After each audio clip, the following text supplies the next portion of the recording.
মানে ক্যালকুলেটর ছাড়াও যে বর্গ করা যায়।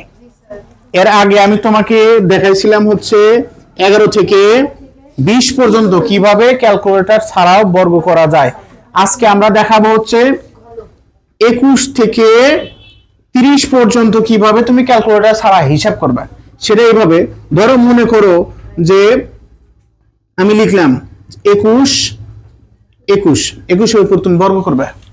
এটা যেটা তোমার প্রথম কাজ, সেটা হচ্ছে এই প্রথম সংখ্যা দুইটা গুণ করবে। তাহলে 1 গুণ 1 কত হয়? 1।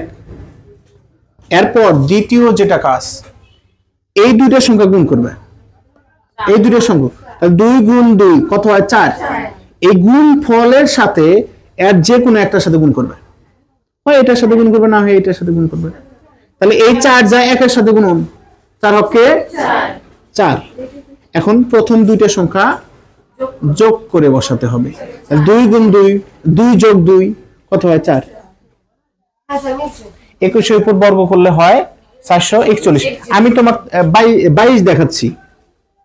এখানে দেখো 22। তাহলে প্রথম কাজ কি? প্রথমে এই দুইটা সংখ্যার গুণ, 2 গুণ 2 কত হয়? 4। পরে এই দুইটা সংখ্যার গুণ, তাহলে 2 গুণ 2 কত হয়? 4। এই গুণ ফলের সাথে এই যে দুইটা সংখ্যা দেখতেছো না এখানে ডান পাশে, তার একটার সাথে গুণ করতে হবে।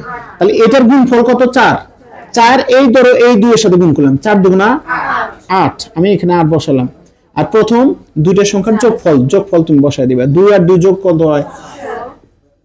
22 উপর বর্গ করলে 484। আমি একটু বড়টা দেখাই, ধরো 27 দেখাই। ধরো 27। প্রথম দুইটা সংখ্যার গুণফল 7 গুণন 7 কত হয়? 49। 7 গুণন 7 49। 49 এর 9, হাত থাকে আমার 4। এই দুইটা সংখ্যা আমাদেরকে গুণ করতে হবে। 2 দুগুণা 4। আর এই গুণফলকে আর যে কোনো একটার সাথে গুণ করতে হবে। তাহলে আমি এই সাথে গুণ করি। তাহলে এই গুণফল কত? 4। 4 যায় সাথে গিয়ে গুণ, 4 7 28। হাতের আমাদের আছে 4, 28 আর 4 32। 32 এর 2, হাতে থাকে আমার কত? 3। এই দুইটার সঙ্গে যোগ করো, 4 আর 3 কত হয়? 7। 729। এটা চলবে হচ্ছে 21 থেকে 30 পর্যন্ত। ক্যালকুলেটর ছাড়া এভাবে বর্গ করতে হবে।